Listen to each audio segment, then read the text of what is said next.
Bienvenidos a esta exposición sobre hardware. Hoy vamos a sumergirnos en el mundo de los componentes físicos que hacen posible el funcionamiento de nuestras computadoras y dispositivos electrónicos, así que comencemos.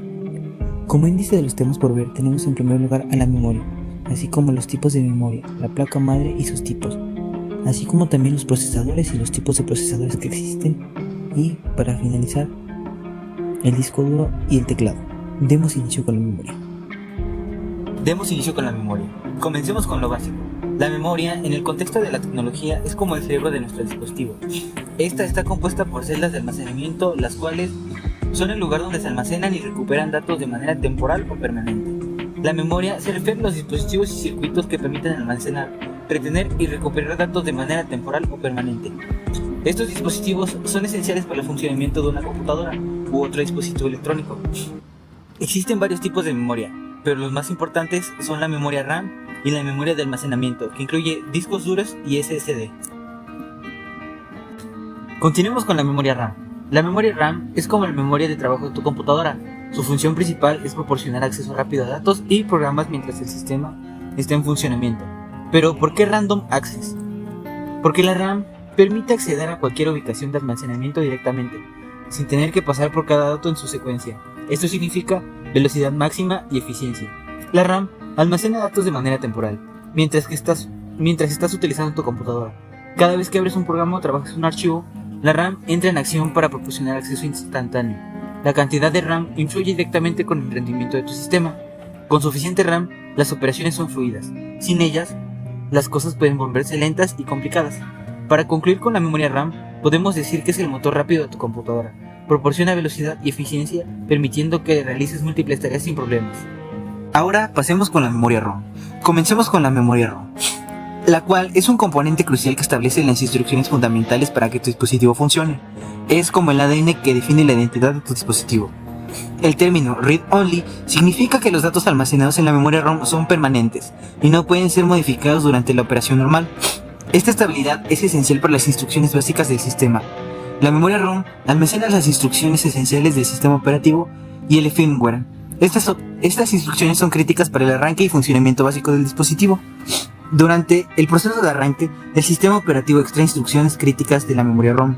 Este proceso garantiza un inicio confiable y establece el dispositivo. A continuación, la memoria flash. Prosigamos con la memoria flash, la cual es un componente que ha transformado cómo almacenamos y transportamos datos digitalmente. El almacenamiento flash es una tecnología de almacenamiento de datos basada en memorias de alta velocidad que se programa eléctricamente. La memoria flash no es volátil, lo que significa que retiene los datos incluso cuando se apaga la energía. Esto la convierte en una opción eficiente y confiable para almacenamiento a largo plazo. Desde unidades USB hasta tarjetas de memoria en cámaras y teléfonos, la memoria flash es increíblemente versátil y se encuentra en una variedad de dispositivos que usamos a diario. Aunque duradera, es importante considerar los ciclos de escritura. Cada vez que se escriben datos, la celda de la memoria flash experimenta un ciclo, ya que, aunque modernas, tienen un número limitado de ciclos antes de alcanzar el final de su vida útil. En resumen, la memoria flash es la magia portátil del almacenamiento digital, desde la rápida transferencia de datos hasta su presencia en una gran variedad de dispositivos. La memoria flash ha llevado la eficiencia y la versatilidad a nuestras vidas digitales. Después tenemos a la memoria caché. Para continuar con la presentación, tenemos a la memoria caché, la cual es un componente que juega un papel vital en acelerar el acceso a datos en tiempo real. En esencia, la memoria caché es un espacio de almacenamiento de alta velocidad que almacena datos temporalmente para un acceso rápido. Esta está estratégicamente ubicada entre la RAM y el CPU.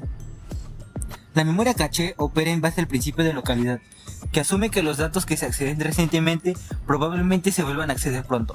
Esto permite un acceso predictivo y rápido a los datos requeridos.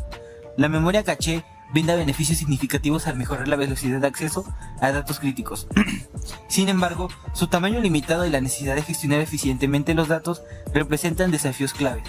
Por ende, la memoria caché sería el motor de velocidad en nuestros dispositivos. Al anticipar y proporcionar rápidamente los datos necesarios, contribuye de manera fundamental a la eficiencia y el rendimiento de la CPU. Ahora continuemos con la placa madre. Después de tener una noción sobre lo que es la memoria y sus tipos, tenemos a la placa madre, o motherboard, que es una pieza central que facilita la conexión y comunicación entre todos los componentes de la computadora. Es el andamiaje esencial que permite la armonía entre hardware y software. La placa madre está repleta de conectores esenciales, desde los zócalos del CPU hasta los puertos de expansión y los conectores de almacenamiento. Cada uno tiene un papel crucial en la funcionalidad global. La placa madre es el eslabón fundamental que conecta y coordina todos los componentes de tu computadora, desde el CPU hasta la memoria y los puertos de expansión. Cada elemento encuentra su lugar en este núcleo conectivo. Algunas de sus funciones básicas son las conexiones físicas, que como indica su nombre, ayuda a la conexión entre los componentes.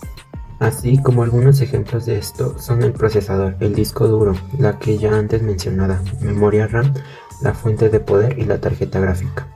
Ahora, prosigamos con los tipos de placas madre. Tenemos la estándar ATX, que es un conjunto de especificaciones para placas madre y fuentes de alimentación que fue desarrollado por Intel en 1995. La especificación ATX define el diseño y las dimensiones de la placa madre, así como la ubicación de los componentes clave, para garantizar la compatibilidad entre diferentes fabricantes y facilitar la construcción y actualización de sistemas informáticos. También existe la micro ATX, que es como la hermana pequeña de la estándar ATX. La micro ATX, abreviada como MATX, es una variante más compacta de la especificación ATX, Advanced Technology Extended, para placas madre, diseñada para ocupar menos espacio que una placa madre ATX estándar. La micro ATX conserva muchas de las características esenciales, pero con dimensiones más reducidas. Así como existe la micro ATX, tenemos también la mini ITX, que es una especificación de placa madre que se destaca por su tamaño compacto y su capacidad para alojar componentes esenciales de un sistema en un espacio reducido. Así como existen estas, existe también la nano ITX, que es otra especificación de placa madre que sigue la misma línea de diseño compacto como la mini ITX, pero es aún más pequeña en términos de dimensiones físicas. La nano ITX fue introducida por VIA Technologies y es conocida por su extremada miniaturización, siendo una opción popular para sistemas integrados y dispositivos embebidos. Y finalmente llegamos a la Pico ITX, que es otra especificación dentro de las ramas de las placas madre que fue introducida por VIA Technologies en 2007, que es reconocida por ser uno de los tipos de placa madre más pequeños que existe. Está diseñado principalmente para aplicaciones embebidas y sistemas integrados donde el tamaño compacto es esencial. Se utilizan dispositivos como sistemas embebidos industriales, solución de automatización, señalización digital y otros dispositivos especializados. Así como explicamos estos tipos de placa madre, existen más y más tipos y en un futuro habrá más. Por ende, sería bueno investigar los tipos de placas futuramente y así elegir la que más se ajuste a tus necesidades en el ámbito informático. Ahora llegamos al procesador. Pero, ¿qué es el procesador? Como se nos indica en la diapositiva, el procesador es el cerebro del sistema, también conocido como Unidad Central de Procesamiento, CPU por sus siglas en inglés. Este es capaz de leer e interpretar las instrucciones de programas y realizar operaciones aritméticas y lógicas en datos, así como señales que manda el usuario a través de distintos componentes y el resto de sus aplicaciones. En la siguiente diapositiva tenemos una imagen sobre las funcionalidades que tiene un procesador, tales como controlar las conexiones entre los componentes, dar instrucciones y recoger datos, efectuar cálculos, localizar información, almacenar memoria temporalmente, preparar instrucciones para la unidad de codificación, transformar datos entrantes para su procesamiento, comprobar errores y conectarse a la tarjeta madre. Algunas características del procesador son la frecuencia del reloj. Esta es la medida en gigahercios. Indica la velocidad a la que un procesador ejecuta instrucciones. Una frecuencia de reloj más alta generalmente implica un rendimiento más rápido, pero la eficiencia también depende de otros factores. También a partir del año 2000 ya contaban con más de un núcleo para mejorar su eficiencia y potencia, y estaban conectados al socket de la placa madre, y por ende a miles de transistores que estaban fabricados con silicio. También utilizaban compuertas lógicas para una mayor velocidad en el procesador.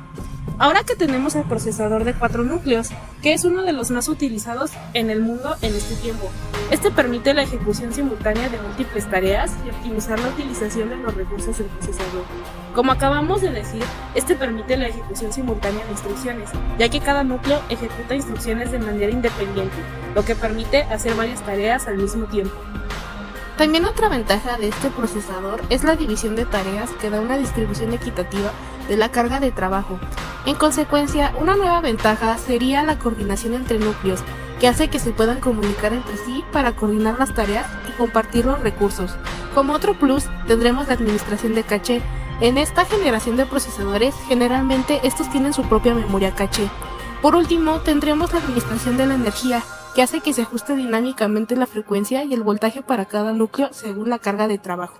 Tenemos los tipos de procesadores que existen en el mercado hoy en día, como el Xeon e Itanium, que son dos líneas de procesadores fabricadas por Intel.